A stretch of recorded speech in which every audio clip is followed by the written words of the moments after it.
Hello' friends, এয়া আমি ক'লে আহিলোঁ চাওকচোন। এয়া হোটেলৰ পৰা মিঠাই লৈছোঁ। মিঠাই লোৱাৰ পাছতে আহিলে আমাক দেহাক আশীৰ্বাদ দিয়া এগৰাকী, ধুনীয়াকৈ আশীৰ্বাদ দিলে। তাৰপিছত আমি গৈ আছোঁ এয়াৰ চাহ বাগানৰ মাজে মাজে পাৰ হৈ গৈ আছোঁ। ধুনীয়াকৈ গোটেইকেইটা মজাকৈ বহি গৈ আছোঁ আৰু লগতে আপোনালোককো দেখাওঁ বুলি ভাবিলোঁ। আমিনো ক'লৈ গৈ আছোঁ, কি কথা সকলোৱে চাওকচোন। আৰু আমি আহি গন্তব্যস্থান পাই গ'লোহি আৰু ধুনীয়াকৈ আমি গৈ আছোঁ। এওঁলোকৰ মাটিবিলাক এনেকুৱাই আকৌ দেই, এইটো কালাৰৰ খুব চাফাকৈ ৰাখে। এওঁলোক বহুত পৰিপাটি, যদিও ঘৰকেইটা কেঁচা হয় তথাপিও ইমান পৰিপাটিকৈ ৰাখে।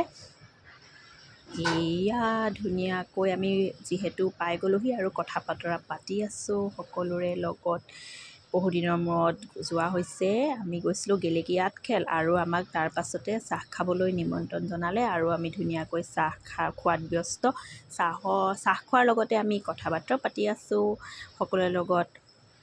এনেদৰে আমি বহুদিনৰ মূৰত যিহেতু লগ পাইছোঁ তেওঁলোকক, সেয়েহে আমাৰ খা খবৰ ইঘৰৰ সিঘৰৰ কথা সোধা মেলা এইটোতো থাকেই, নহয়নে বাৰু? আমি সকলোৱে এনেকৈ কথা পতাত ব্যস্ত।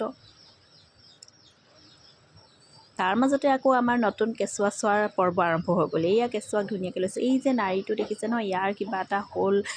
ডাক্তৰৰ ঘৰতে ইয়াৰ কিবা এটা হ'ল দেই, সেইকাৰণে এনেকুৱা দেখিছে। এনেই বাৰু একো প্ৰব্লেম নাই, সকলো ঠিকে আছে। এনেদৰে কেঁচুৱা লোৱা পৰ্ব আহি গ'ল। আমাৰ বেটাটো যাতে সুস্থ সবল হৈ ডাঙৰ হ'ব পাৰে তাকে সকলোৱে আশীৰ্বাদ কৰিব। এয়া আমাৰ অকণমানিজনীও ল'বলৈ চেষ্টা কৰিছে আৰু লৈছে।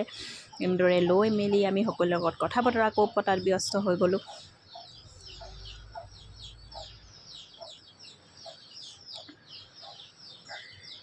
তাৰপিছতে আমি এনেদৰে সকলোৰে লগত কথা বতৰা পতা হৈ যোৱাৰ পাছতে আকৌ আমি নিজৰ গন্তব্যস্থানলৈ বুলি ৰাওনা হ'লোঁ। নিজৰ ঘৰমুখী হৈ আহিলোঁ আৰু এনেদৰে আমাৰ অকণমানজনী আকৌ অকণমান কেঁচুৱাটোক বাহিৰলৈ লৈছে।